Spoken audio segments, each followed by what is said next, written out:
touching it. Hello, everyone. Welcome. Thank you for being here tonight.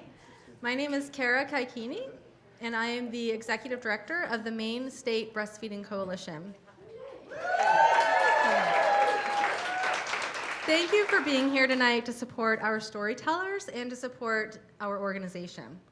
The Maine State Breastfeeding Coalition is a 501c3 nonprofit that is led by a fantastic board of directors, all of whom are here tonight, and they all have name tags on, so if you see them during the intermission, please chat their ears off about the Maine State Breastfeeding Coalition, ask them questions, and thank them for their service as well, because it is wonderful volunteer work that they're doing. If you haven't already scanned the QR codes that are on the backs of some of the chairs, and we're up front, that will bring you to our program. And you can learn more about the Maine State Breastfeeding Coalition in that program and ways that you can support us through donations of time or funds.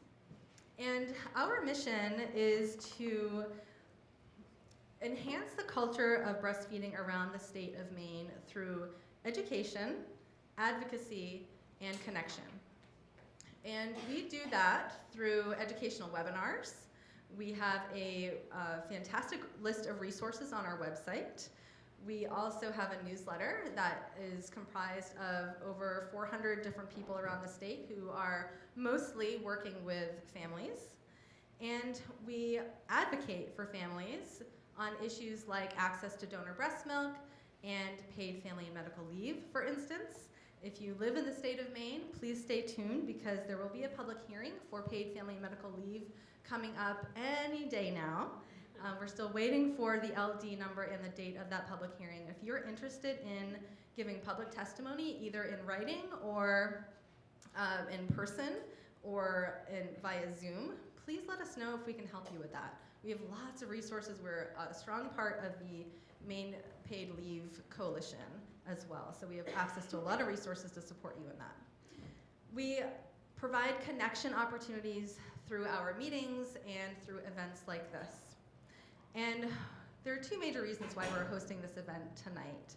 The first is to raise awareness about the Maine State Breastfeeding Coalition and the work that we do, because we believe in the power of breast milk, the power of human milk. We also believe in meeting people where they're at. We know that no matter who is recommending breastfeeding or why people are recommending breast milk, it is not easy. And we'll hear a little bit about that tonight. And so we believe in the power of breast milk, but we also believe in meeting people where they're at. And we also believe, a wise teacher of mine once said that people are doing the best that they can with the information and the support that they have. And so what we are aiming to do is to offer that support and that information so people can do the best that they can. They can meet the goals that they have set out for themselves and for their babies. We're also hosting this event tonight because we believe in the power of storytelling. And we believe in lifting up the voices of people with real lived experiences, especially when it comes to things like advocacy, right? We need people to know, we need everyone to know what real life is like as a new parent. And so that is what we're aiming to do on this Mother's Day Eve, is to elevate the voices of our storytellers tonight. And so you can hear more about some real lived experiences. I feel like I forgot some things, so just bear with me here. So we're here to celebrate storytellers, lived experiences, and resiliency, and honor them through the art and the wisdom of storytelling. So thank you for being here. And it is my pleasure to introduce our MC for the evening, Sophie Saltonstall. I'm going to introduce her.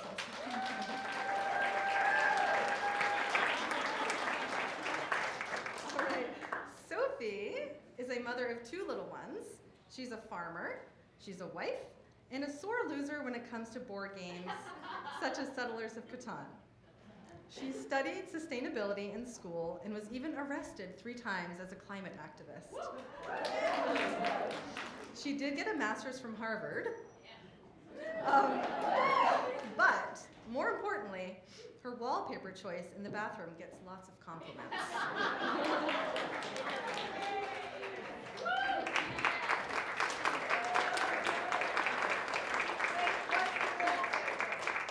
wallpaper. It's kind of a royal blue with peonies. It's really nice. Gets a lot of compliments. Thank you, Kara. Again, my name is Sophie. I am so honored and excited to host the third storytelling event for the Maine State Breastfeeding Coalition. There are some truly remarkable stories. It's going to be a treat tonight. I'm really excited to dive in. But before, let's do a little bit of housekeeping. And I know what you're thinking. Even when you walked in the door, you're like, you know the person I want to be tonight? I want to be the person who, when there's a really emotional and deep story, my phone goes off loudly and interrupts it. Wait, don't be that person. So check your phones, make sure they're on silent airplane mode, please. Thank you. The bathrooms are over there through those doors, so shall you need to go? That is the direction. So for the flow for this evening, we're going to have 3 storytellers. Each story is going to be about 10 minutes long. Then we're going to break for intermission, 15 minutes, not 16 minutes, not 16 minutes, 15 minutes. And then we'll have 3 more storytellers, and then we'll end with a raffle, which is going to be really cool. Some of the prizes are back there. During intermission, you can buy tickets if you don't already have them. So our job as the audience is not to just sit back and passively let the stories kind of roll over you, but to really be an active member, dare I say even experience the stories. Laugh at the funny stuff, cry at the moving stuff, drop your jaw at the shocking. Let the storytellers know that you're here in this with them. Maybe these stories will make you feel seen, heard, empowered, validated, which is awesome because that's the beauty of storytelling. Remember, it's not them on stage and you in the audience, it's just us in community. And that's what the Maine State Breastfeeding Coalition believes in fostering. So since we have so many incredible stories, let's dive right in. Want to make sure every storyteller has their time to shine. So our first storyteller is Paula. And Paula Norcott is a mom to 5 fantastic humans, ages 8 to 28. She likes to joke she's tried every parenting style. None of her children still sleep in the bed, poop their pants, or breastfeed anymore. So she's basically winning. She was lucky enough to marry her BFF from high school and still even likes him 30 years later. They both grew up on the South Shore of Massachusetts, so beware, the accent slips out sometimes, and moved to Maine 15 years ago to let their kids play in the woods. She is never going back. She is indoorsy, she loves knitting, houseplants, and of course, her bed. So Paula, please take it away.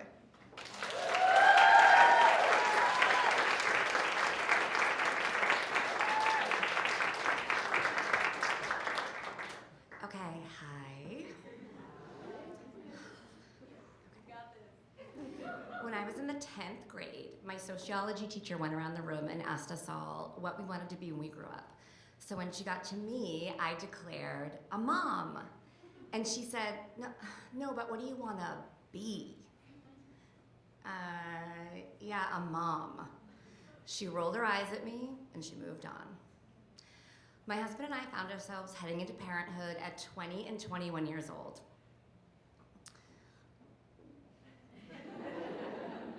With the help of our great birth team, my wonderful but terrified husband, and a whole lot of luck, we birthed a perfect blonde human being.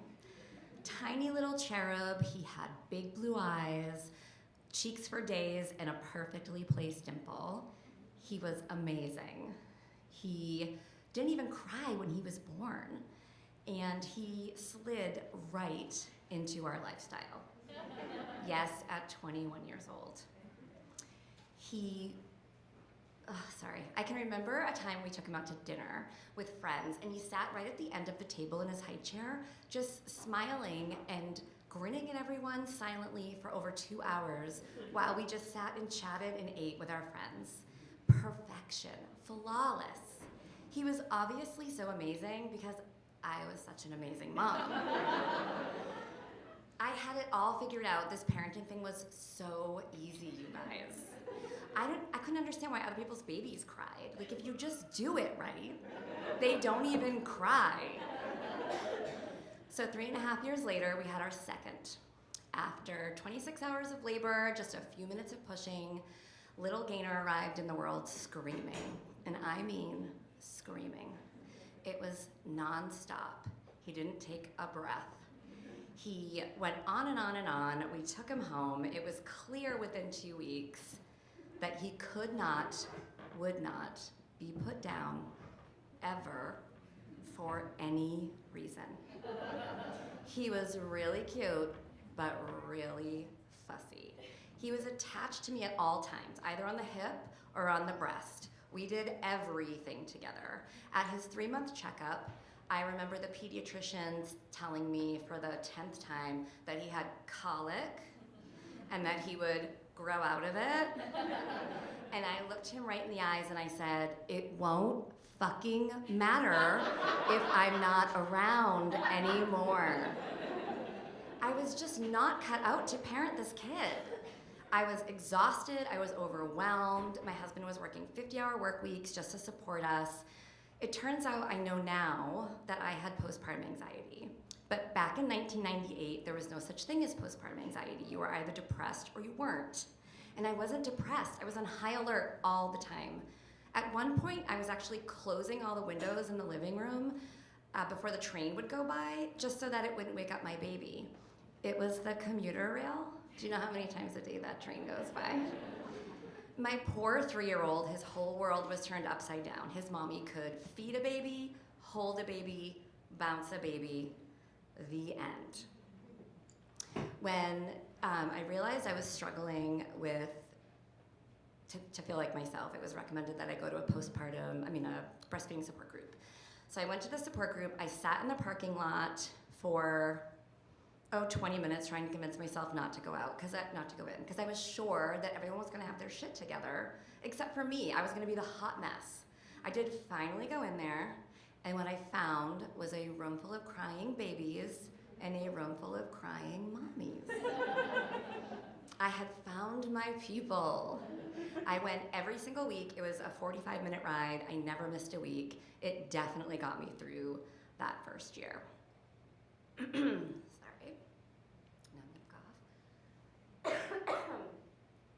So we basically figured out that this baby was either on the boob or on the hip, right? So he slept pressed up against me all night long with a boob in his mouth. And yes, I mean all night long. I actually got a bacterial infection from the constant nursing. But listen, the crying stopped. Well, mostly. There was this one time at the strong urging of our pediatrician that we Ferberized him. So this is the cry it out method of sleep training, and he had us completely convinced that this was gonna fix all the things. So of course I'm gonna do it. So we put him in his bed and he ends up throwing up in his bed. The end. So the struggle was that he was a lot, right? This kid was a lot, but he was a lot for me. And as it turns out, I was working against who he was rather than with who he was. So when I finally discovered the place where the parent I thought I would be met the parent that this child actually needed, things got a whole lot easier for us.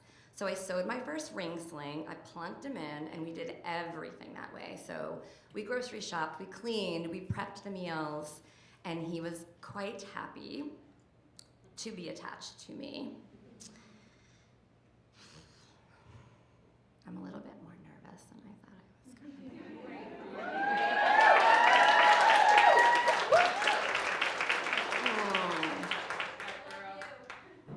Okay, so we went on, and turns out that he ended up being pretty darn smart. Did you know that there's a potential correlation between fussy babies and really bright kiddos? Yeah.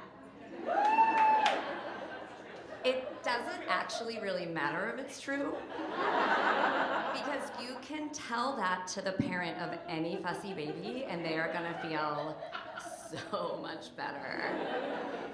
He was diagnosed gifted in the 3rd grade. He took his SATs in 7th grade. He went to the Maine School of Science and Math, and he got a full scholarship to Haverford. He turned out to be a pretty amazing human being, assertive and driven. These are the words we use, assertive and driven, right? He does what he wants, when he wants, how he wants, with zero regard for what I want him to do. And I'm happy to tell you that at 25 years old, he no longer poops in his pants, sleeps in my bed, or breastfeeds anymore. I got him out of our bed at 4.5 years old. It's one of my finer parenting moments. So what I did is I plunked a television in his bedroom. I would not have we barely let our oldest even watch TV, right? So we put a TV in his room.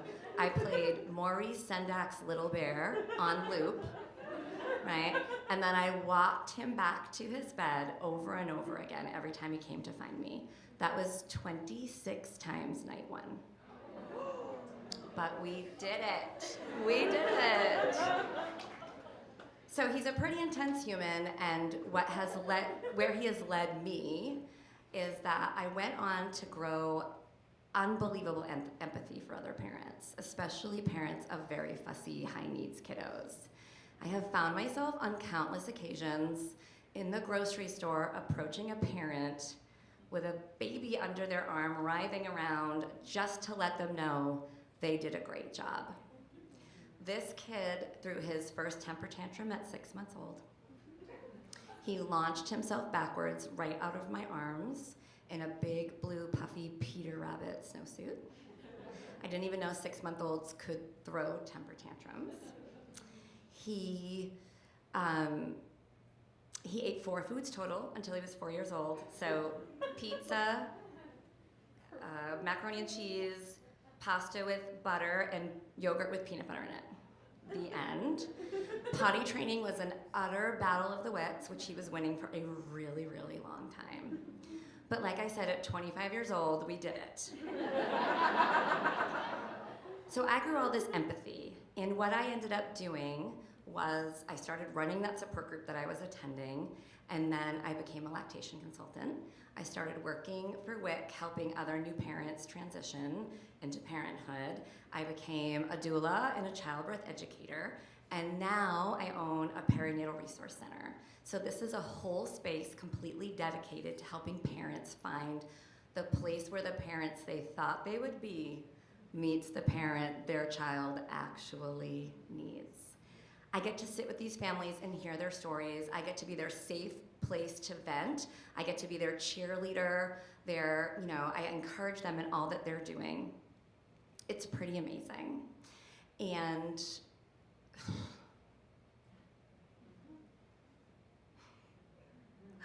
there's more. Did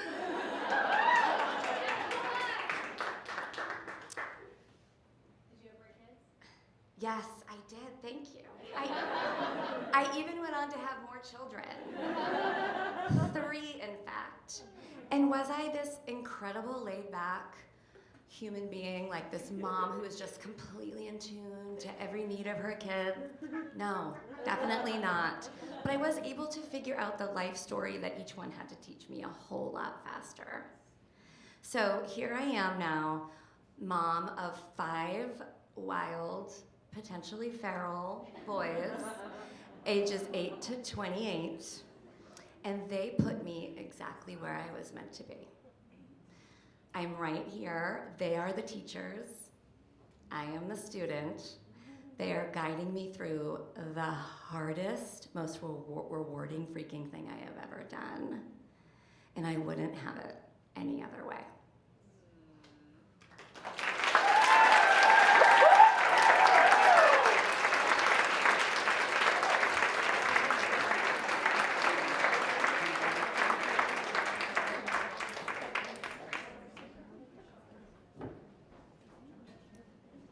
Wow, Paula, that was amazing. I was laughing in my seat the whole time, and I can certainly relate, and I think probably a lot of us in the audience can relate to our egos just being completely obliterated by becoming a parent. I mean, here's the ego, and it's just like, stomp on your ego. So thank you for the reminder to really allow ourselves to be the parent that we are, and to allow our children to be the children that they are. End of story. It's all good. Our next storyteller can certainly relate to learning how to go with the flow by becoming a parent. Taylor is a high school English teacher and Spanish teacher who lives in Yarmouth with her husband and 2 children. A native of the White Mountains, she enjoys hiking, skiing, and freshwater paddling. Taylor spent most of her early teaching career living abroad, working in international schools, and she still retains a penchant for travel and adventure.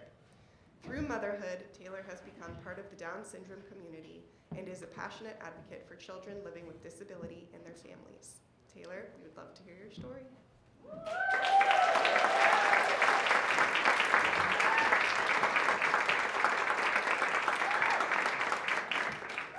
Hello.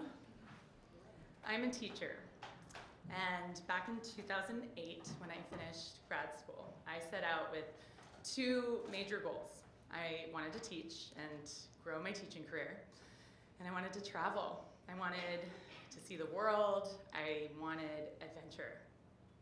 So I took a job teaching on the leeward coast of Oahu, and then I took another job in the inner city of Seattle, and then I found a position teaching at the American International School in Cyprus, in the capital city of Nicosia. And then I took a job at a British International School in Bogota, Colombia. I arrived in Bogota about 2 weeks before the back-to-school teacher meetings were scheduled to begin. It was just enough time to find an apartment and open a bank account and get a cell phone plan. The school where I was going to be teaching, it was a bilingual school, so about 50% of the faculty were English-speaking expats like me, and the other half were local Colombian teachers. I arrived on that first morning of teacher workshops, and I was overwhelmed by the number of people in the courtyard, all of my new colleagues who I hadn't met yet, just smiling and hugging and catching up over summer travels and making plans for the new school year. And as I stood there, taking in that sea of new faces from across the courtyard, I saw Pablo.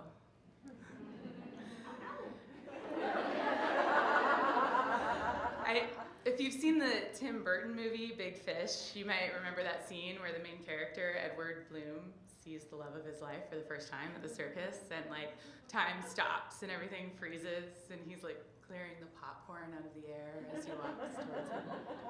It's really cheesy, I know, and it's not even something I believe in, but that is how I felt the first time that I saw Pablo. And we stood there from across the courtyard, staring at each other for a few moments, and it was intense. So intense that I became pregnant.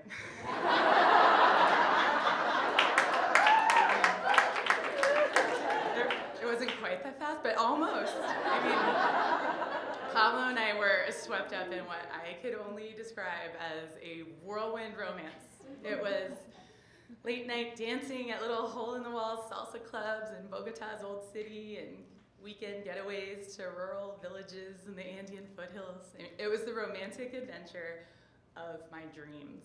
And about 3 months into it, I discovered that I was, in fact, unexpectedly pregnant. And I was conflicted. I mean, on the one hand, this definitely leveled up the adventure aspect of my life. On the other hand, in spite of being almost 30, I really hadn't thought much about pregnancy or babies or motherhood at all yet. So I talked to Pablo, and we evaluated the situation. We'd been dating for 3 months. We didn't live together. We didn't know each other's families. We didn't have any mutual friends. We weren't even citizens of the same country. It's a great idea. I was sure my parents were going to be thrilled. Against all logic, Pablo and I decided to venture into parenthood together. And all of the details, we'd just figure it out. When I was about 4 or 5 months pregnant, we moved in together.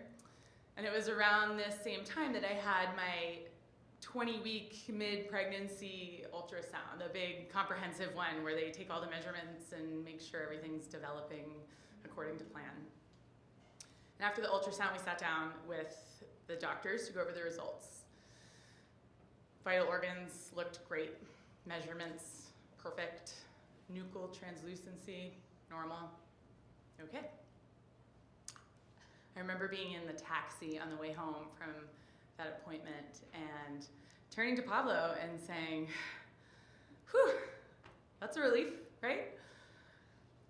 And he looked at me and said, were you worried? Well, no, I said, not really, but I mean, can you imagine if something were wrong? What would we do? And he looked at me puzzled and said, what do you mean? We just love him. Yeah, and I remember staring at the taxi window and feeling all at once even more in love with this man who could just so unflinchingly commit to the idea of loving an imperfect child, and also really terrified at the realization that maybe I could not. What did that say about me? Fortunately, my pregnancy continued, textbook normal. And as those monthly checkups turned weekly, Pablo and I began to settle into a vision of our future together. We would have this baby boy in Bogota and spend his first year there, and then we would take off. New country, new international school. It would be a life of adventure. We would live abroad indefinitely, raising our family all over the world. I was so in love with this picture of our future. I couldn't wait for it to begin. On Easter Sunday, I felt my first contractions. My mom had flown down from Maine to be with us for the delivery, and by dawn on Monday morning, she and Pablo were helping me into the back of a taxi that was headed very quickly for the hospital.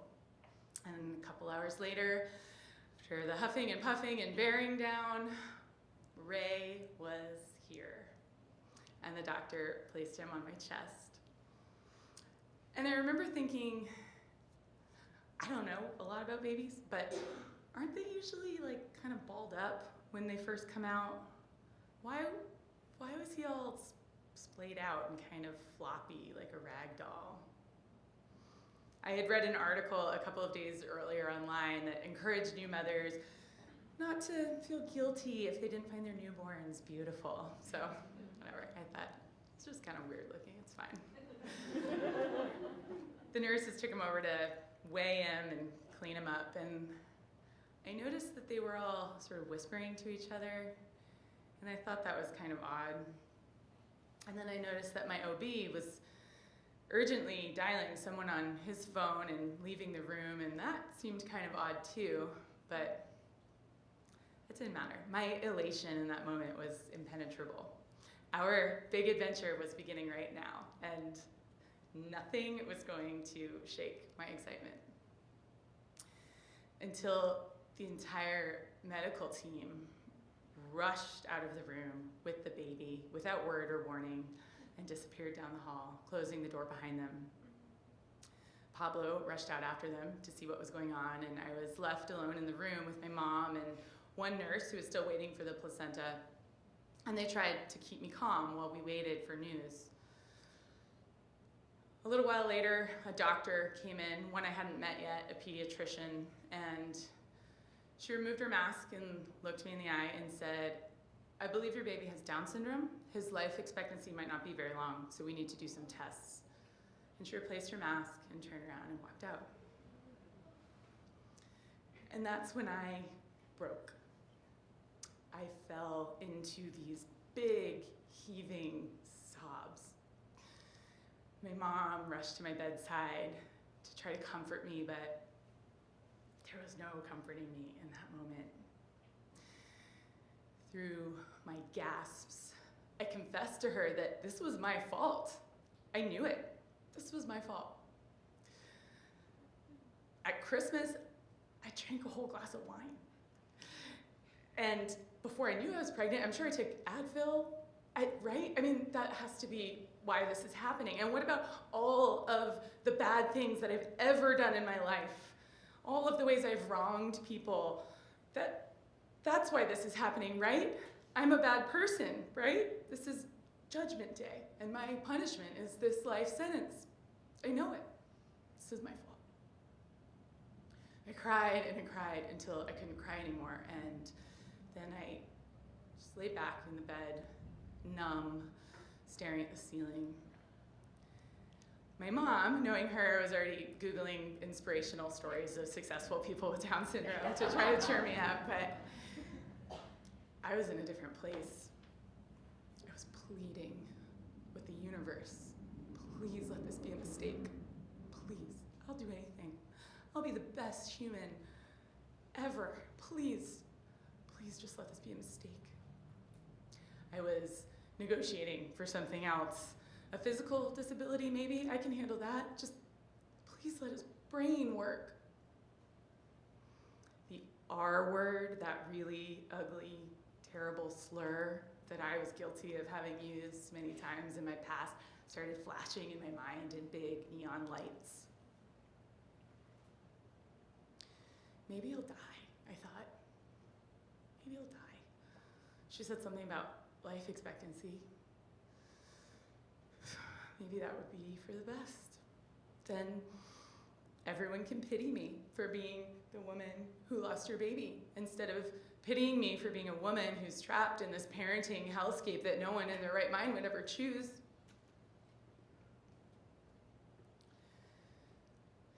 Pablo did return eventually to the room, and when he came in, he was smiling.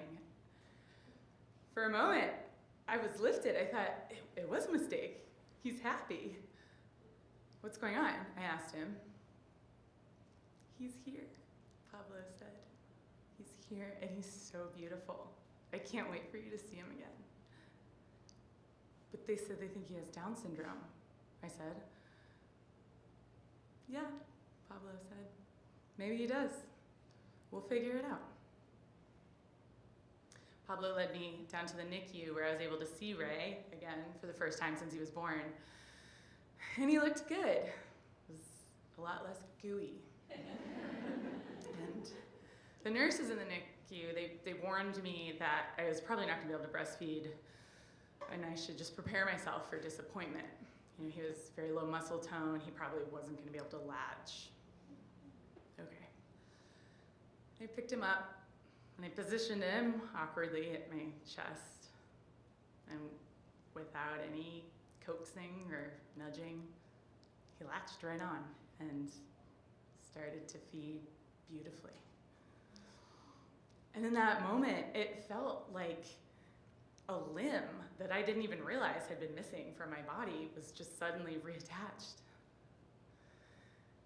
And I looked down at him nursing, and I thought, oh my God, I love you. I love you. You are my son. And I don't need you to be anything other than who you are. And whatever you need from me, I'll just figure it out. And there was a lot to figure out in those first few weeks. Ray really struggled to breathe in Bogota's high altitude. So at 2 weeks old, Pablo and I flew with Ray and a tank of TSA-approved oxygen to the coast of Colombia, where we lived in a hotel room for 3 weeks, tethered to that oxygen tank while we waited for the U.S. Embassy to issue us a medical evacuation and an emergency U.S. passport so that we could bring Ray to Boston Children's Hospital, where there's a Down syndrome program. And we did, and he was okay. And that started us on a years-long, very stressful immigration process for Pablo so that he could stay with us. But we figured that out too. And here we are, 8 years later. Ray is in 2nd grade. He plays basketball, and he's an incredible swimmer. And he speaks English and Spanish. And a couple of weeks ago, we spent a fortune on his birthday party because the whole school wanted to be there to celebrate him. We're still figuring it out, but I have learned something.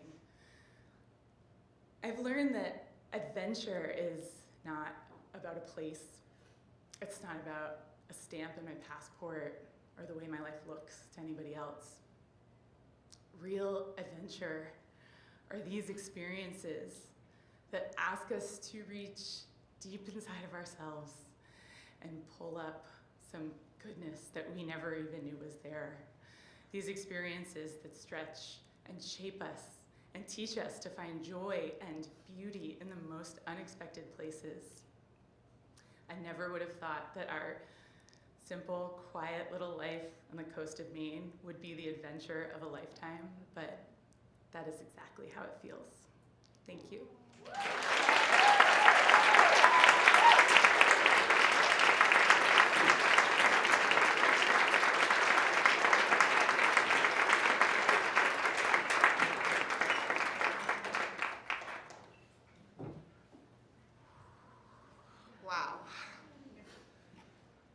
Wow.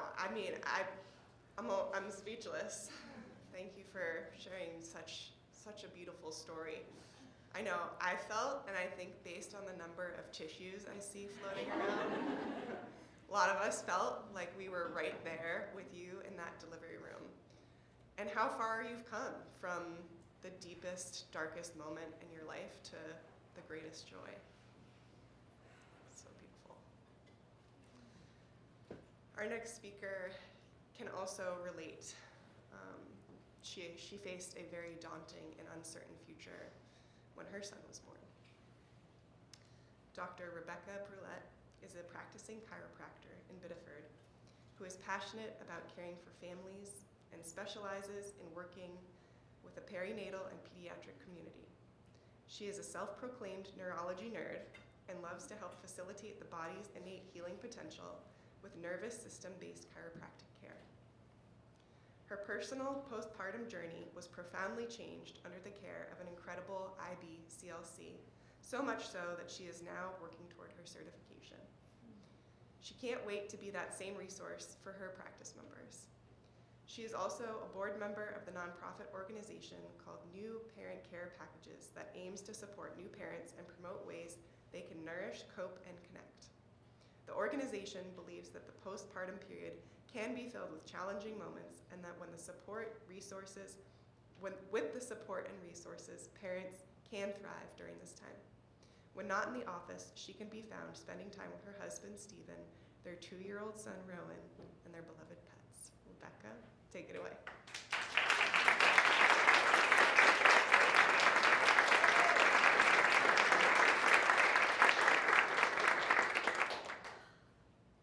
You are strong. You are brave. You are resilient. Thank you. I'm shorty. Let's start again real quick. Okay. You are strong. You are brave.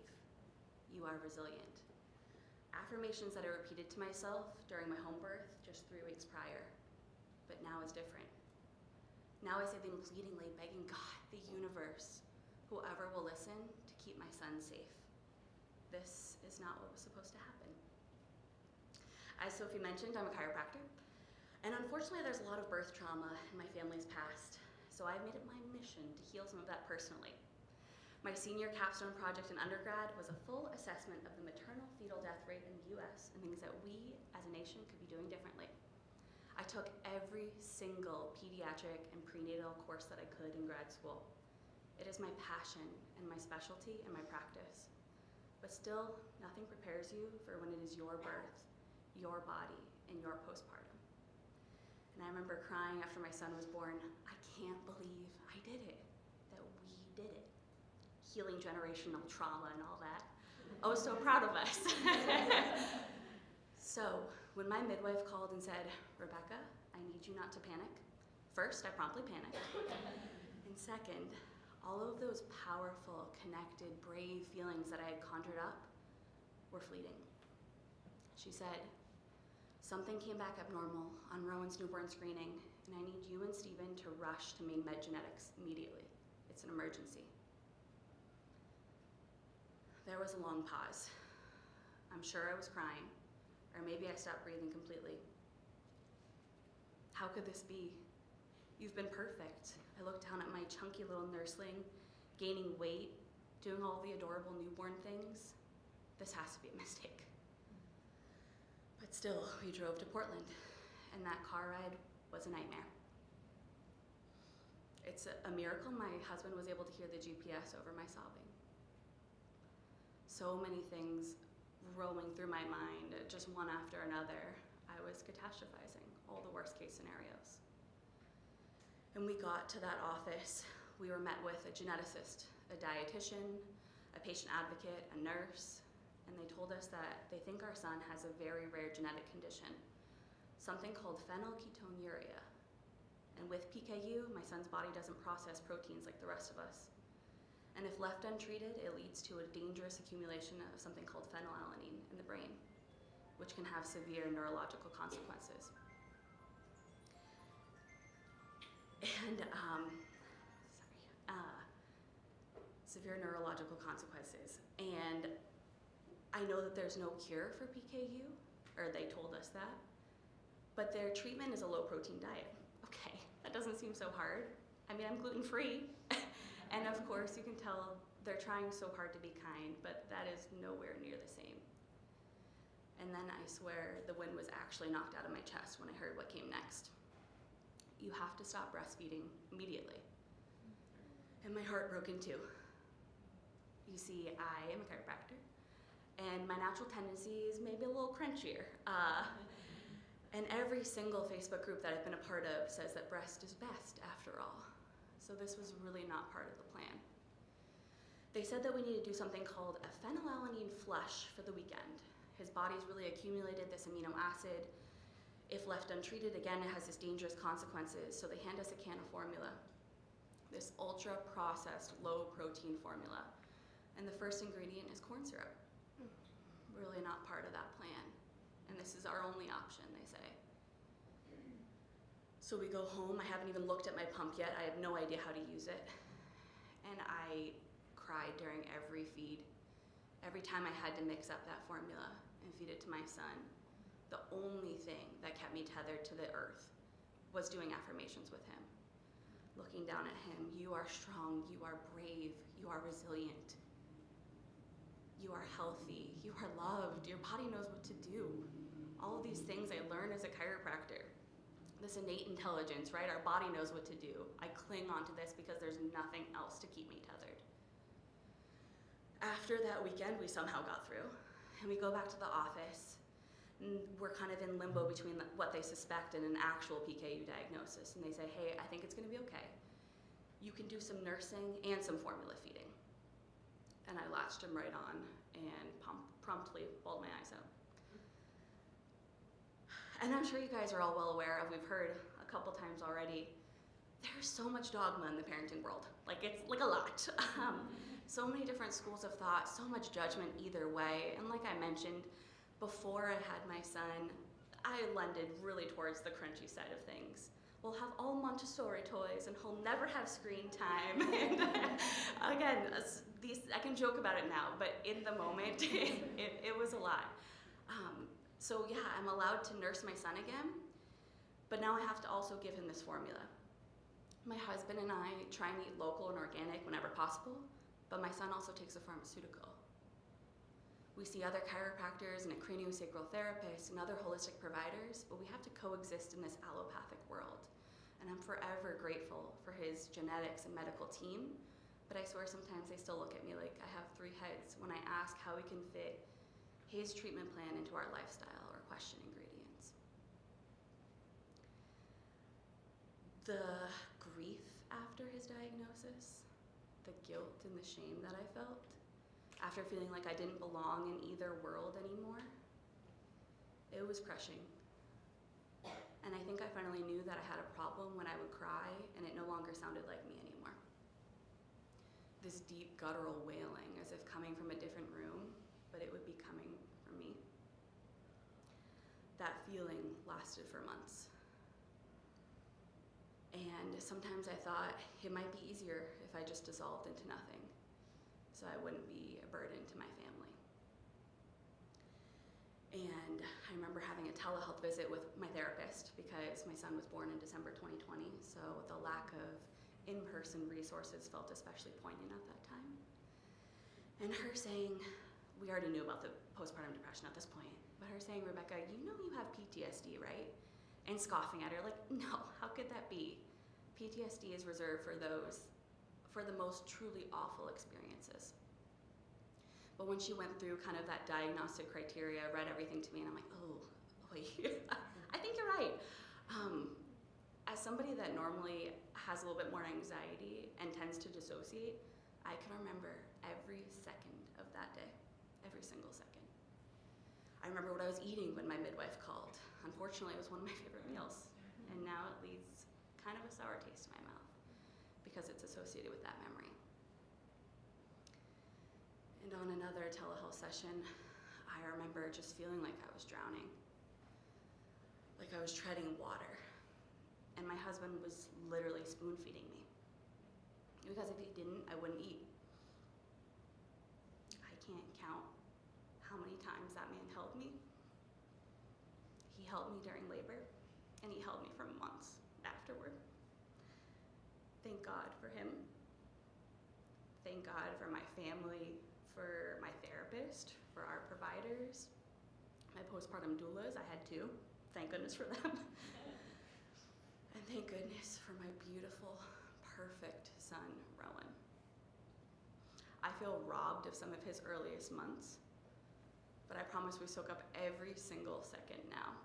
He is the handsomest, sweetest, kindest dude you will ever meet, and he just can't eat meat. And honestly, if that's the worst thing that ever happens in his life, thank goodness. So please, let our story serve as a reminder. Don't ever apologize for surviving, for doing what you need to do for your family, even if the choices you make aren't what you thought you'd make for your family. I'm constantly learning that parenthood is an awful lot of pivoting, and sometimes we have to embrace, love, and surrender to those pivots. Difficult for me, but I'm trying. So often we think that we have to subscribe to one camp of parenthood. Again, so many black and whites, when really there are a lot of shades of gray. And ironically, my son's middle name is Gray. I didn't know I'd have to go through all this at the time, but now it serves as a constant reminder to give myself grace, to embrace the and ignore the or. So, you are brave, both crunchy and conventional. We are resilient, able to see every shade of gray, and I am a lot stronger than I thought I was. Thank you.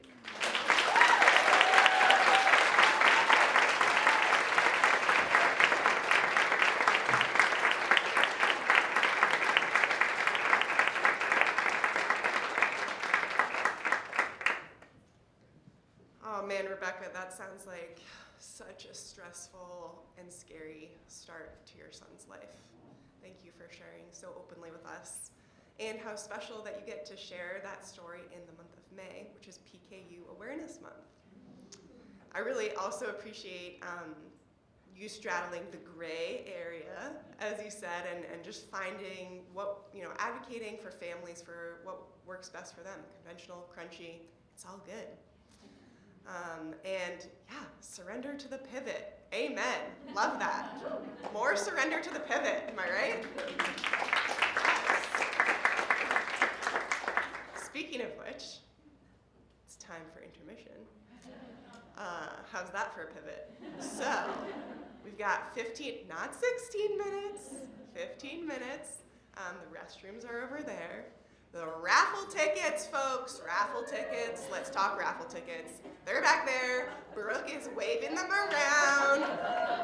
You want them. So let's support Maine State Breastfeeding Coalition by buying some raffle tickets, get some cool prizes at the end. That sounds amazing. Support One Longfellow Square by buying a drink at the bar. And if you see any, what's that? All in 15 minutes. If you have extra time and you see somebody with a name tag, those are board members of the Maine State Breastfeeding Coalition, so you can have a chat with them if you'd like. And when you hear Katie play the fiddle, we'll flicker the lights a little bit. please find your seats and we will continue with the evening. All right, you may be adjourned.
what time it is.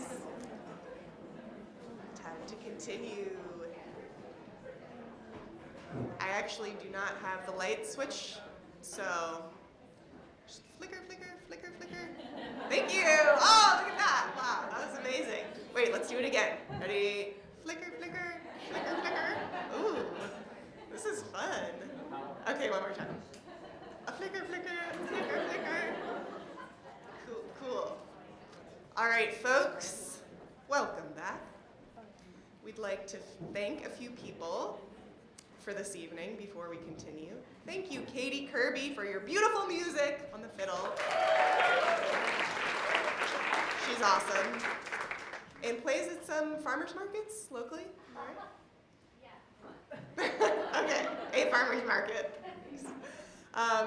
So before we get started again, we want to thank our amazing annual sponsors, our patron members who are all listed in your program, Acceleron, Dirigo, Pediatric Dentistry, Maine Mother and Company, Soft Corner Midwifery, Remedy, Pediatric Sleep Coaching, Maine Health's Let's Go, Center for Health Improvement, and Barbara Bush Children's Hospital, and our supporters, Pump Spotting and Martins Point Healthcare. Their support and partnership has made this event go and our other work possible this year. An extra special thanks to Acceleron, who has agreed to match $250 in donations made tonight only. So I think go through your program, click on the donation link, $250. That's pretty sweet. Thank you, Acceleron, and thank you, donors, for helping us to meet that match. Thank you also to the amazing businesses and individuals who generously offered donations for our raffle. Amazing. We'd also like to thank One Longfellow Square for supporting our use of this fantastic space. So cozy.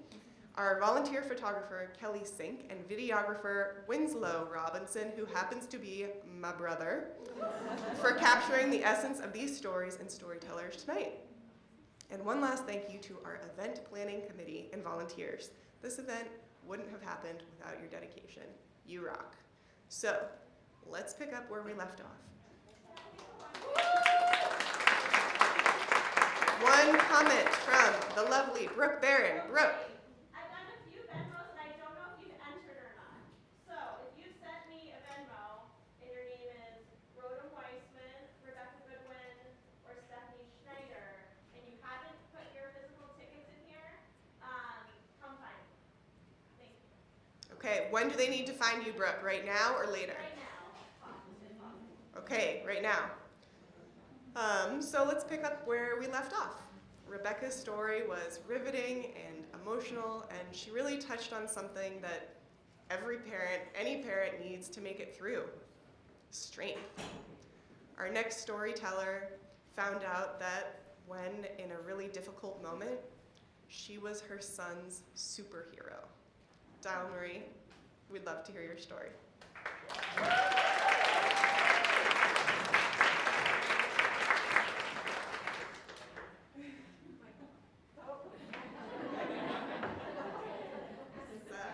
Forgot about that.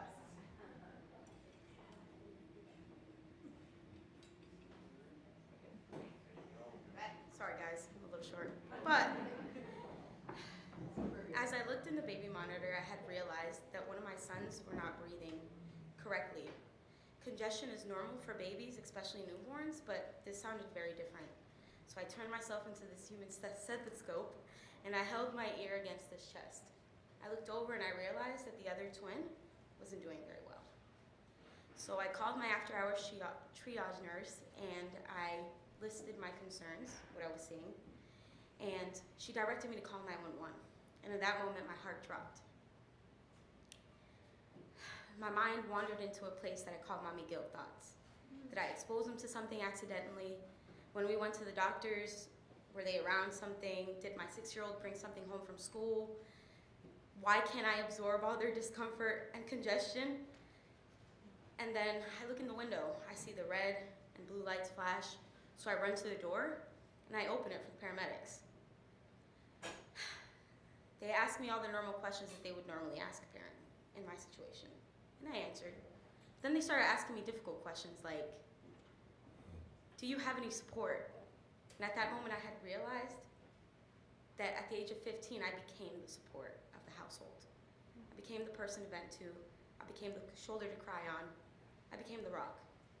And at 16, when I had my firstborn, my 6-year-old, I had to realize and I had to understand that I needed to understand how to support myself. So I dived into something that I didn't know was real, self-help. I read so many self-help books. I memorized my affirmations. I would repeat them morning, noon, and night. I would wake myself with motivational speeches. I started to meditate. I started to journal. I got us involved with case management so that they can guide me a little bit on how to take this journey at 16 years old. The paramedics continue to ask me questions. Sorry guys, I'm so nervous. Continue to ask me questions. They continue to ask me questions like, well, do you have anybody here physically that can help you? And again, I responded with, nope, it's just me and my boys. Somebody physically for me and my family? No, it's just me. This is just a testament to how strong I am. And I recognize that at that moment. I always live by a quote, be the person you needed when you were younger. And that's what I provide for my kids. We made it to the emergency room, gladly that the twins were just diagnosed with a respiratory viral infection, still very scary, but with a little tender loving care, a humidifier, and some Tylenol, they'd be fine. But at the hospital, I had a moment of, I had an epiphany, if you would say. The EMT told my son, you have a very loving mother. She's amazing, she loves you very much. And he looked up and he said, my mom is my Spider-Man. My mom doesn't like spiders, she's scared of them. She can't climb on walls, but she's my Spider-Man. And I realized that I was this real life superhero. That was crazy. I started to compare the comparisons between me and Spider-Man. I'm like, how am I a superhero? And I started to realize I faced loss with my head held up high. And I still got through it. I became the self-appointed guardian to my children, just like Spider-Man does for the civilians. And one thing that me and Spider-Man have in common is that we want to change this world so that the people that we love can be safe. I honestly felt like in that moment, I felt so honored, like if I should like rip off like my clothes and have like this Spider-Man get up. And I'm like, okay, well this is an honor bestowed upon thee, you know? I'm mom. There's always, I am a mother to 3 amazing human beings. And I knew I was stronger when I realized that I took on college alone and I maintained a 3.7 GPA. That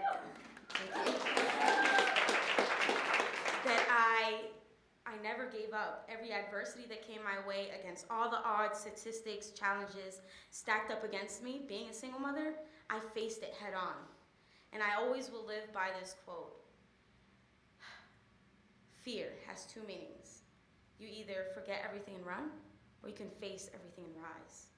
And their mom chose to face everything and rise. I will not allow the excuse of being a single mother to stop me from achieving my goals and my dreams. I will not use the excuse of being a single mother to tell them that's why I didn't succeed. Absolutely not. I keep my word, and my word is my life. And I promise them I am their superhero. So I have to live up to that. I can face any difficulty. I have the powers that I attain as my superhero, how I identify, is strength, resilience, acceptance, compassion, and empathy. And I realize that. I am Spider-Man. I am a real life superhero, but my favorite superhero name to be called is Mommy. That's it.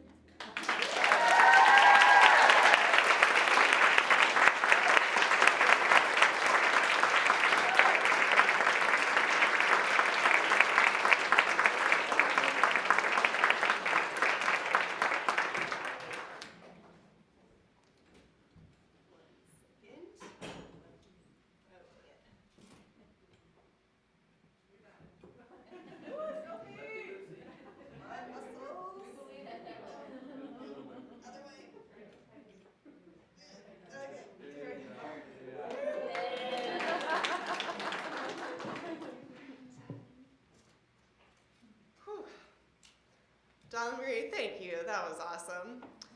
I think so many of us can relate to when something goes wrong, just first moment, first thought, self-judgment. What did I do wrong? What did I do to mess this up? And I just love that you were able to turn that around for yourself and accept your son's truth, that you are his Spider-Man. That's so cool. Love that. That's adorable. I realized I forgot to read your bio. I'm so sorry. I would love to read it now before we continue.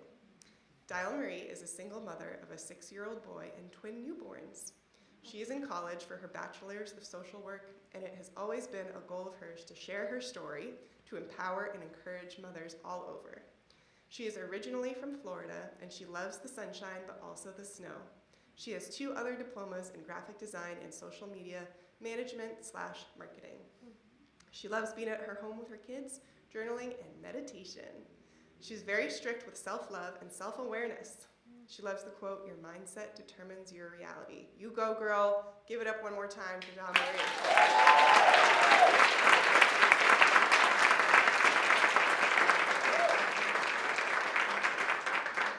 Awesome. So our next storyteller also was in a moment of self-doubt and self-judgment when her son said something pretty hilarious to snap her out of it. Emily Wright is an almost 40-year-old. Oh, I was gonna scratch that part. Cat's out of the bag, man. She's almost 40. Sorry. Emily Wright is, we'll say, an unknown age. Mama, auntie, wife, sister, daughter, who works as a registered nurse for her day job and enjoys spending time with her family, her husband, and 4-year-old son in the woods around their home, traveling to new places, and discovering the magic in everyday, ordinary things. All right, Emily, you're up.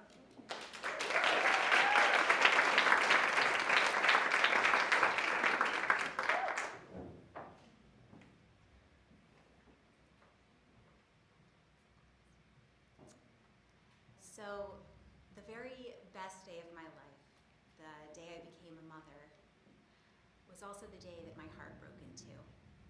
And I say this because on the day I became a mother, the very best day of my life, 3 people I love experienced the hardest and arguably the worst day of their lives.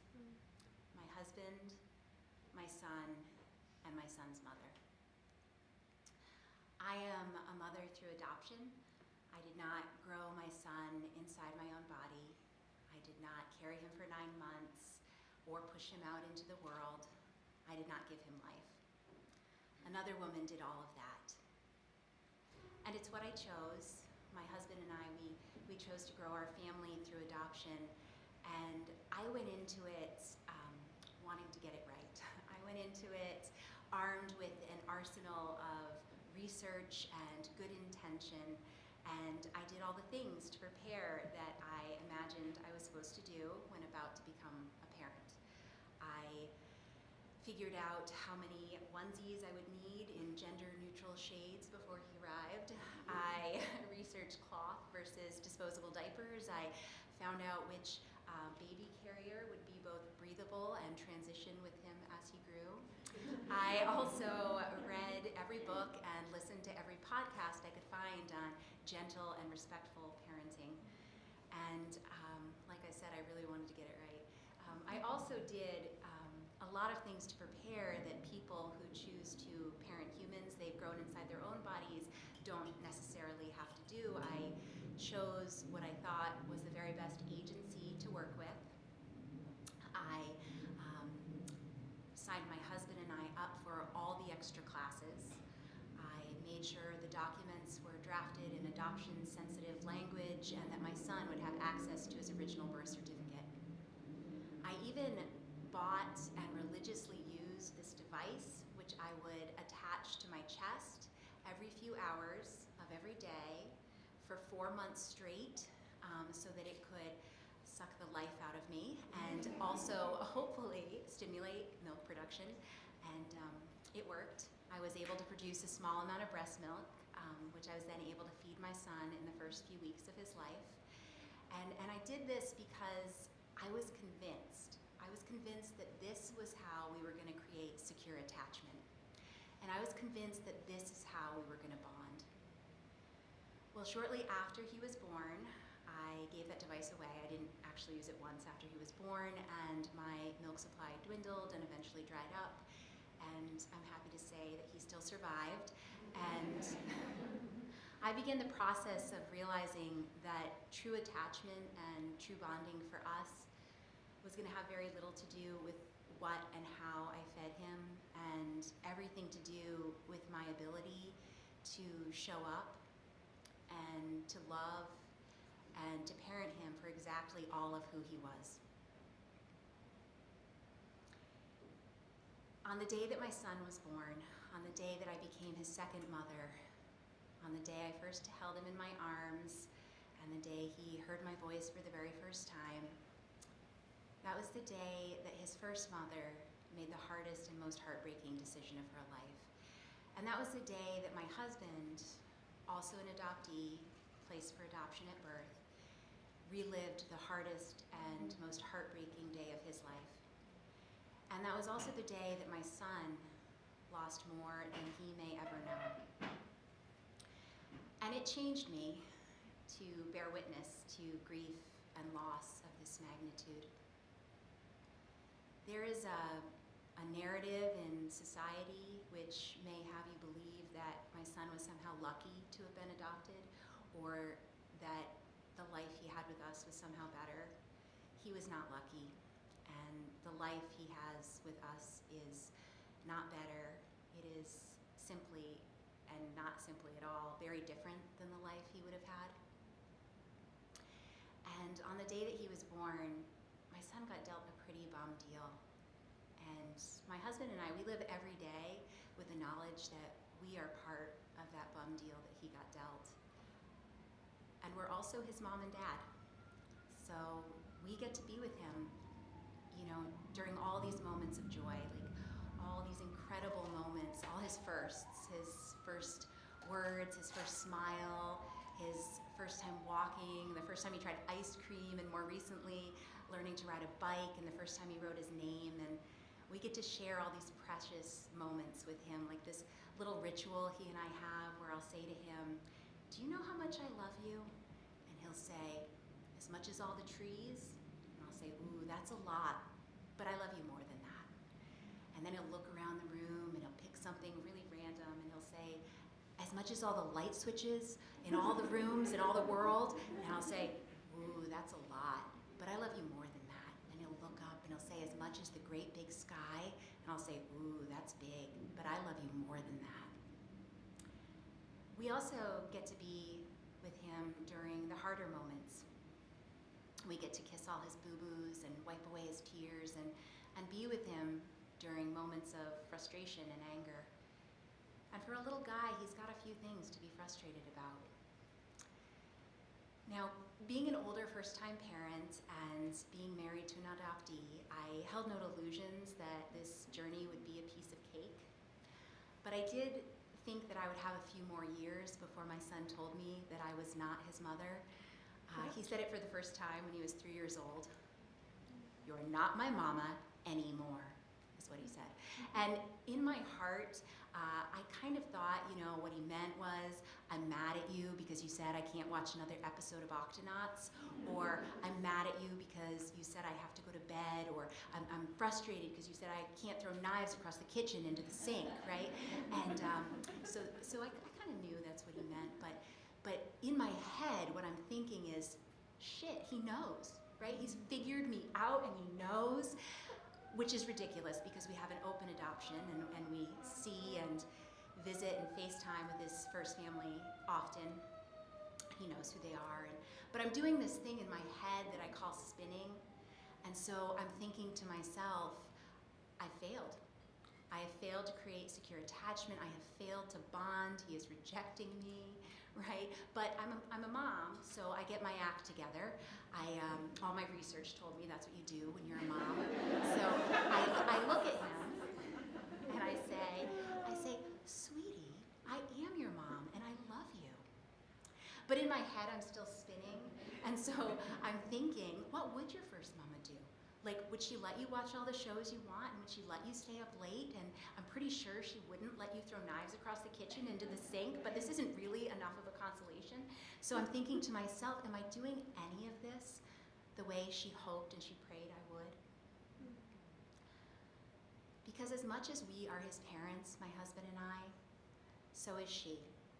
She always has been and she always will be, and she is there with us every day. She's in his smile, and in his sense of humor, and in his persistence and his determination. I'd like to think that I've learned a couple things over the last few years of parenting. One of the things I know for sure is that all the love I have, and all the longing I have to get things right, and all the research I did and all the research I can continue to do will never be enough to fill the void of what my son has lost. But what I can do is I can show up. I can be there.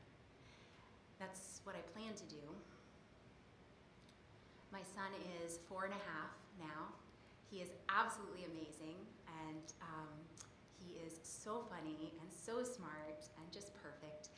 And he does still tell me from time to time that I'm not his mother. And what I've learned to say to him now, after acknowledging his big feelings, I say to him, I am your mama, and you have 2 mamas, and we'll both always be your mamas. And that's complicated, and that's confusing, and that's a lot. But we'll both always love you more than that.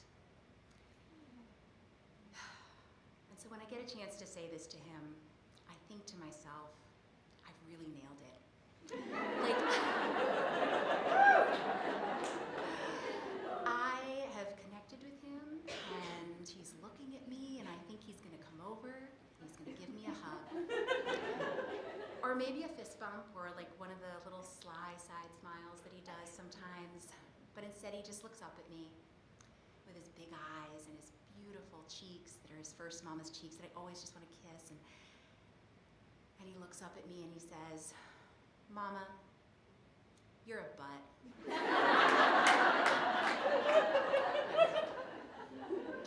But I'm not spinning this time. And so I look back at him and I say, I know, sweetie, and so are you. And this was not in any of the research I did. But he's laughing, and I'm laughing. And it's not at all how I imagined, but in this moment, I know that this is what secure attachment looks like. And in this moment, I know that for us, this is what it looks like to bond. Thank you.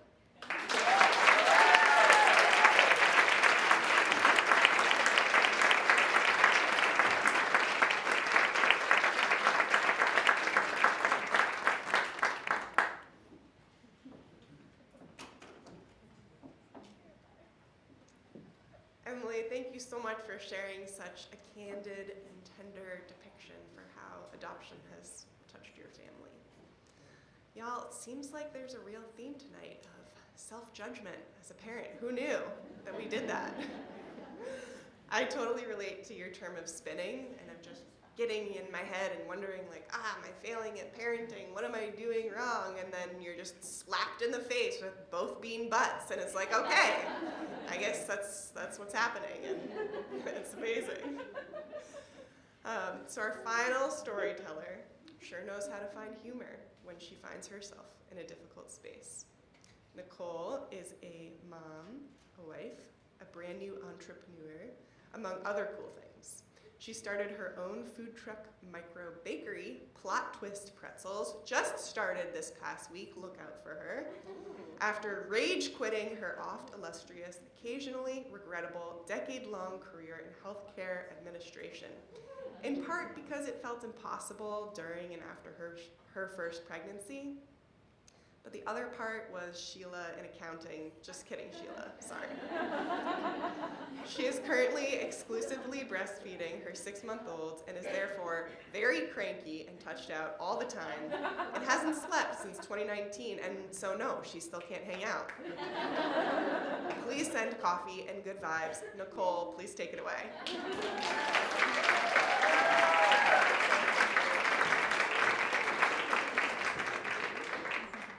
Oh no, I'm so short. Okay, is that okay? Sorry for touching it, guys. I can't see anything, so that's good. She forgot to read the last line, which is probably the most pivotal one of all of them, which says she's probably crying somewhere. Except I was actually crying right here, so if I look like Alice Cooper, you know, it's because I'm not crying. You're crying. The first time I was here, I was actually pregnant in the first storytelling event, and you know, I remember listening to the stories, but I think I either blocked some of them out, or I just was very pregnant and not really able to concentrate too much, and I was probably thinking something along the lines of, wow, that's so brave, and that's so cute. And now, on the other side of this, I am I guess what you would call a veteran mother. I'm not one child into this, I am 2 children into this.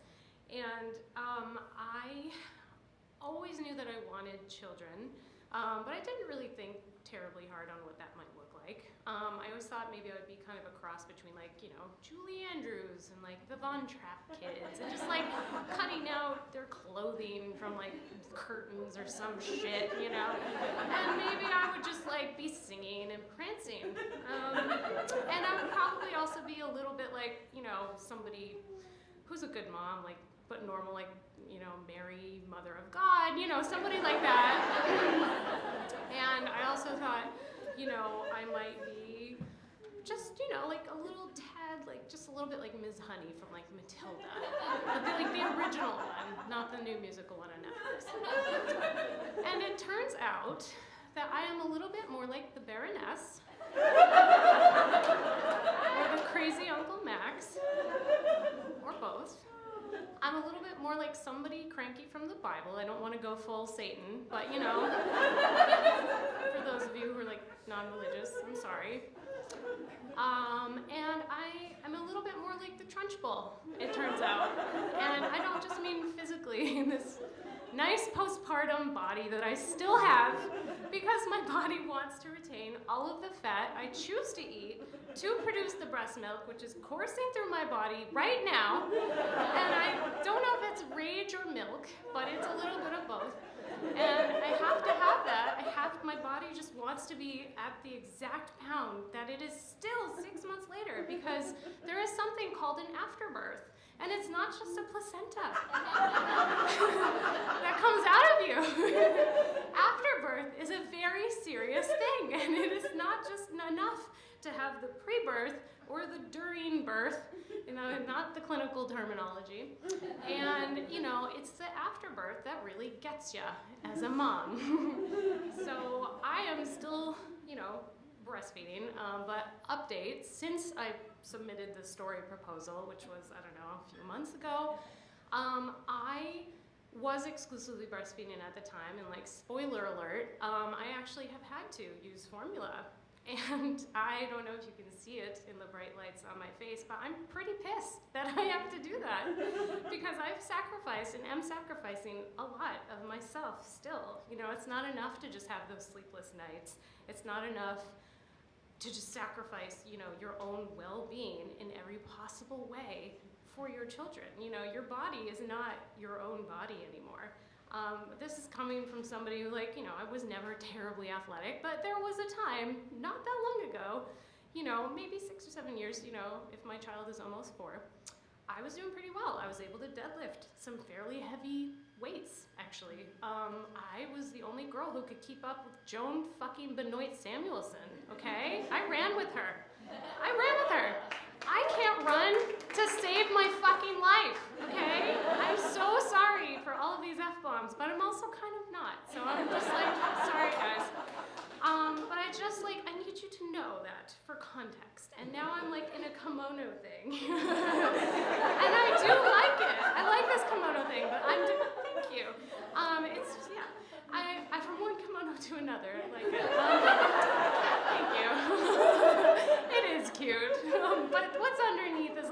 harder for me to reconcile with. And, you know, it feels less cute when I'm moving around like, you know, the ginger version of Hunchback of Notre Dame, like the Disney one, you know? And I'm just like, he was more mobile in that state than like I am right now, you know? And it's like, I have to see a chiropractor. That's a hint. Like, I'm actually sitting next to one, and that would be really nice. So talk to me after the show, please. But you know, I'm pretty horrified on a daily basis. Not just by what I see, but what I'm feeling.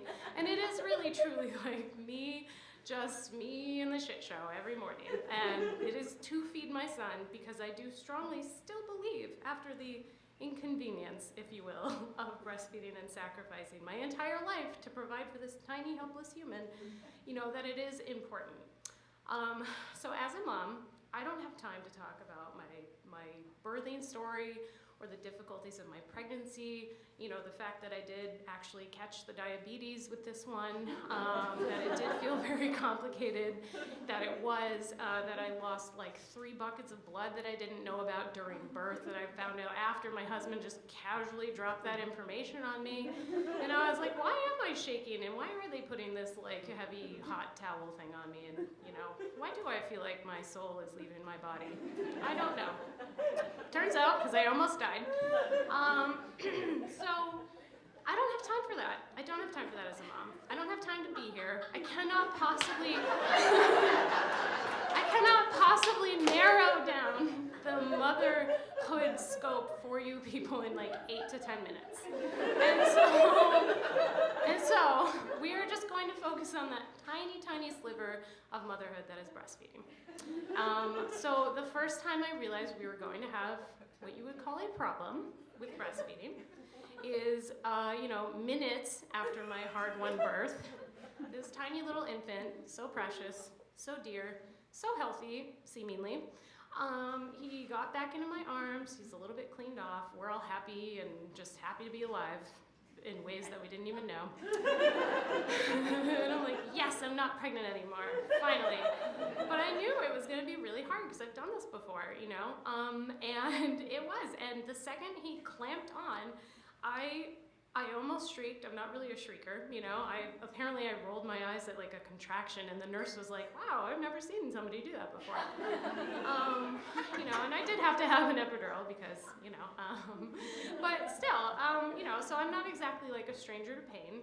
And I just will say that I wanted to fling him across the room, like maybe lovingly, but also just like get the hell off of me. And I had to ask and wave the consultant over not once but twice, and I, you know, had a quick cursory Google search, and I was like, hey, I read that like there was like maybe like a 7 or 8% chance of like him having a teeth or tooth situation going on because it hurts so fucking bad that I don't know what's going on here.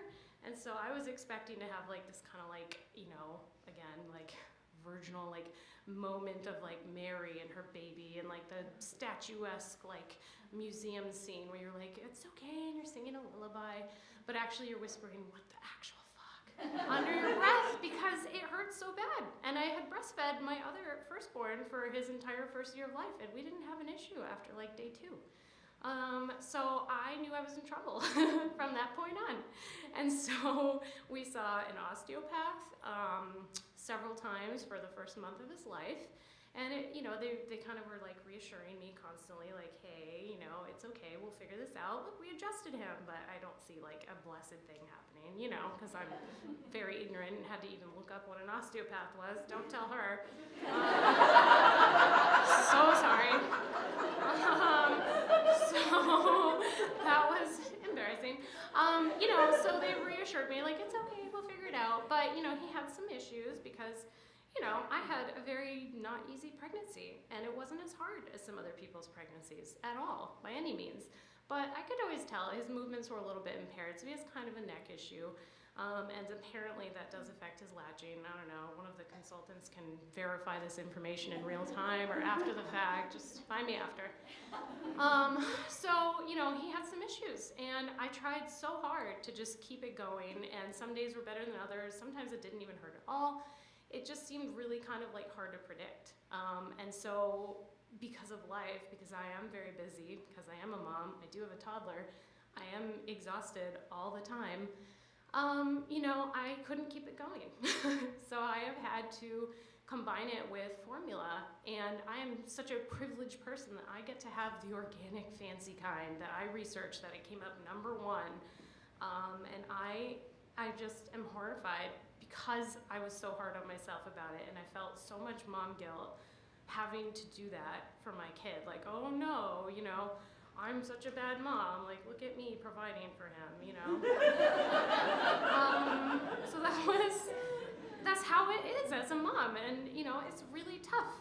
And the overstimulation that happens when you are breastfeeding is very intense, especially if you have a toddler at home. But if you are pumping, and you're basically attached to this machine now for hopefully the first year of life, but now they're recommending 2 years. I cannot be like this for another year and a half. Like, I have to do some changes. I have to be able to get back there because mommy is going crazy. And it's just something where I have really realized that having to pump, and I would say exclusively pump because I'm not feeding him anymore, it has really ushered in my villain era in a way that I did not think was possible. I knew I was not perfect, with my first one, and I still am not. However, this has been a whole other level of overstimulation, like sensory issues, like, okay, does somebody need to come up on the stage with postpartum meds for me? I don't know, maybe but it's nothing to sneeze at. Postpartum existence is so bad, and I've thought about taking medication. I've thought about it a lot. And I've thought about it because I feel like, it's so wonderful to help yourself and have science and doctors and people caring about you. But there are some things that are not going to go away at this point. And this is coming from somebody who, again, is extremely privileged. I have some help with childcare. I have a husband who is loving and takes care of our kids. We get to take shifts. I am fucking exhausted. Can you see the shadows under my eyes? It's not just mascara. It has really turned me into Jack Nicholson. You can't handle the truth, okay? I am Jack Nicholson from A Few Good Men. I am Alan Rickman in literally every leading man role he has ever had, especially Snape, especially maybe Hans Gruber. That's an obscure one for Die Hard. But I'm also kind of Bruce Willis in his little tank top on my elbows, crawling through the building, just trying to get through postpartum motherhood. It's not pretty. It's sweaty. It's bloody. It's confusing. It is hard. I am very much the Billie Eilish song. I am the bad guy. And why am I saying that? Am I just being hard on myself? Maybe. That is an overarching theme of this evening. Also, I am mean to my dog sometimes now. I am yelling at my husband when I should not be, because he's kind of my one lifeline right now. I have snapped at my toddler. I have resented my baby. They're the cutest kids in the world. I would love to just show you on my phone, because now I have a whole room full that I can just say, look, they're so cute. But I think sometimes it's complicated, Am I the bad guy? Yeah, a little. Am I also just kind of really having mom guilt because I'm never going to be perfect and I really want to be? Yeah, but doesn't that kind of also make me a good mom? I think it kind of does. And, as much as I truly feel in my heart of hearts that I have had the biggest epiphany this year going through this experience of, wow, I thought I was an okay mom, and now I am convinced that it is more complicated than that, I'm still doing my best. So even though I am Walter White, gripping Skylar saying, I am the one who pumps, I think that it's complicated, and I'm really hoping for my redemption arc really soon. Thank you.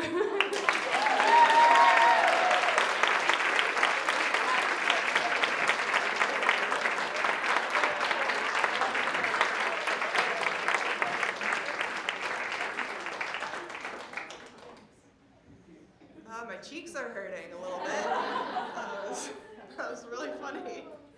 Nicole, your story just made me laugh so much. Like, as a fellow breastfeeding mama, I was like, yes, she gets it. That was awesome. Thank you for sharing your complicated journey with breastfeeding and how it's made you grow as a person. That was a really beautiful story. I think I have a new appreciation for just how much support new parents need and deserve. It's hard. It's hard to be a new parent. Am I right? It's hard. It's really hard. So, that's it, folks. That's our stories. So I'd love to get a round of applause for all of our storytellers. Don't be afraid to stand up. Don't you dare give a standing ovation.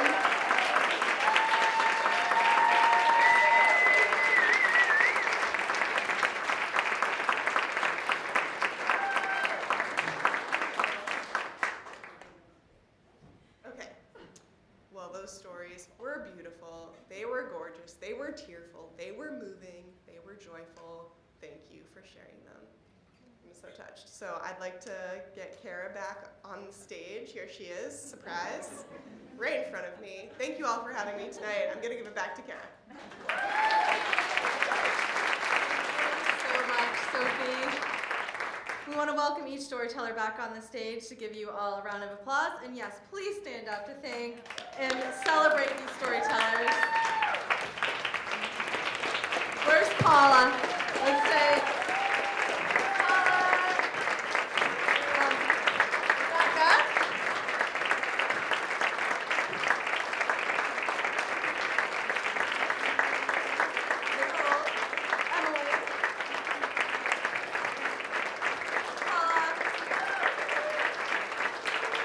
Dialmarie, Taylor,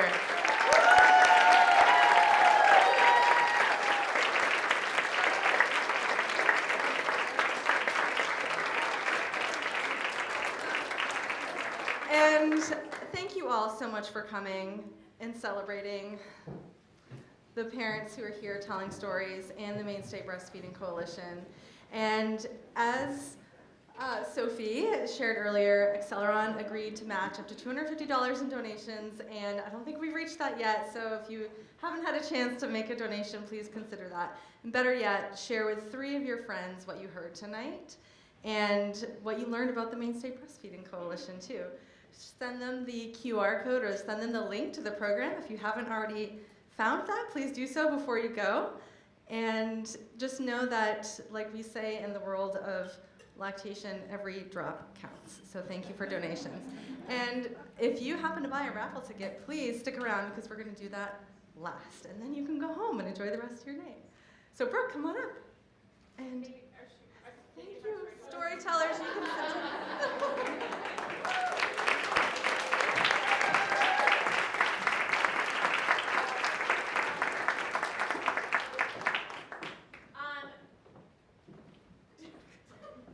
Thank you all so very much.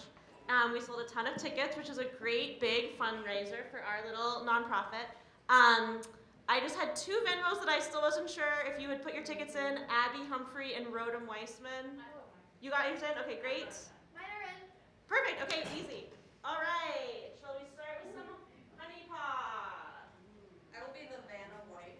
And all of our event, all of our items tonight were donated. It's all small businesses in Maine, so big appreciation to our raffle sponsors. Okay, $100 gift card to Honey Pot goes to Eric Feigenbaum, a friend of mine who is not here, so we'll put this aside for him. The only male who purchased tickets. No, I'm not. We appreciate our male friends. Okay. 3 sets of earrings from Squirrel's Nest. And this will go to Emily Elting.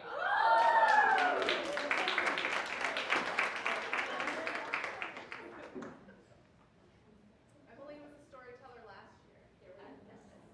A lovely silk scarf. Yes, Vanna, thank you. And that goes to Carolyn Bancroft. She is on here. But let's put her name next to that so we remember.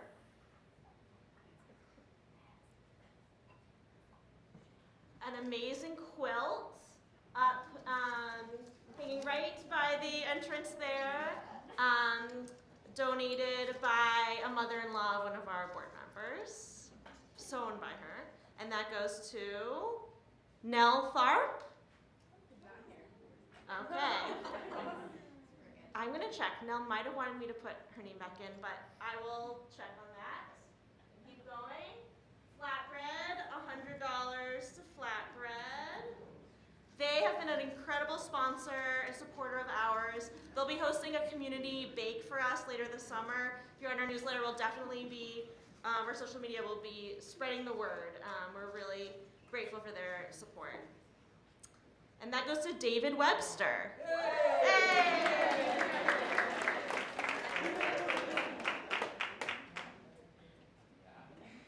This is amazing. $50 gift card to Disenchanted Threads, one of our board members, Patchwork, who is here.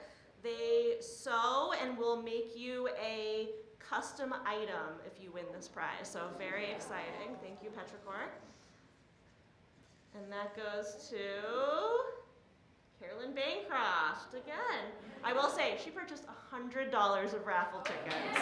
So, yes. Good for her. Okay, this goes to the Post Supply. It's a gift bag with a lovely candle, I believe some tea, something else. $50 value. That goes to Shauna Golette. Is Shauna here? Okay. We will put this aside. We also had a lot of sales on Venmo ahead of the event, which was awesome. Yes. Okay, Maeve with Love, a beautiful earring necklace set made by one of our storytellers last year in honor of her daughter Maeve. And that goes to Christine Willenbrock. Christine?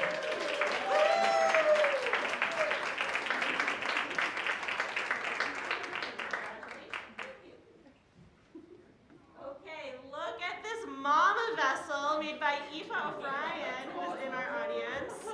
This is amazing. The lucky winner is Jess Fairclough? Fairclough? Does anyone know Jess Fairclough? Okay, she's on here. Couple left. We have this awesome multi-purpose diaper bag, modeled 7 pockets, reversible. Work it, Amanda, and it goes to also to Christine Wellenbrock. Put it back. Put it back? Okay. Okay. To Gabby Pierce, who is not here. Any of your bags take good time. And I think, is this our last one?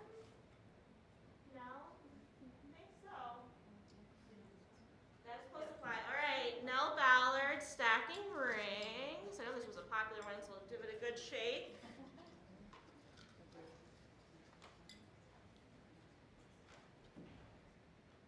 Lila. Yay!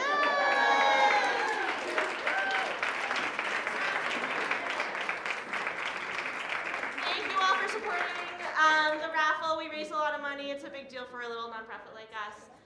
So thank you, and thanks for being part of the night.